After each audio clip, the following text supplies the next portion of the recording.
देशात वाढत चाललेल्या गंभीर सामाजिक घटना, लव्ह जिहाद आणि अवैध अतिक्रमणांच्या विरोधात खामगाव येथील टॉवर चौकात विश्व हिंदू परिषद, बजरंग दल आणि सकल हिंदू समाजाच्या वतीने प्रखर निषेध आंदोलन करण्यात आले।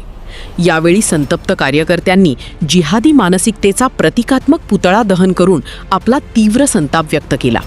हे आंदोलन कोणत्याही सरकारविरोधी नसून समाजात घडणाऱ्या चिंताजनक घटनांवर कायदेशीर नियंत्रण मिळवण्यासाठी असल्याचे आंदोलकांनी स्पष्ट केले।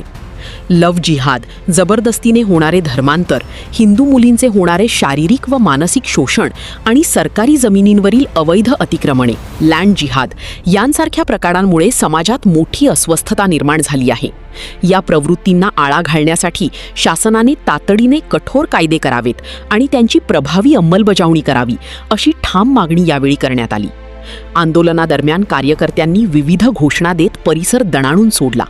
दोषींवर कठोर कारवाई झालीच पाहिजे आणि अवैध कृत्ये थांबवण्यासाठी ठोस यंत्रणा उभारा, अशा मागण्या यावेळी लावून धरण्यात आल्या। पुतळा दहन करून समाजात निर्माण झालेला जनआक्रोश प्रशासनापर्यंत पोहोचवण्याचा प्रयत्न करण्यात आला।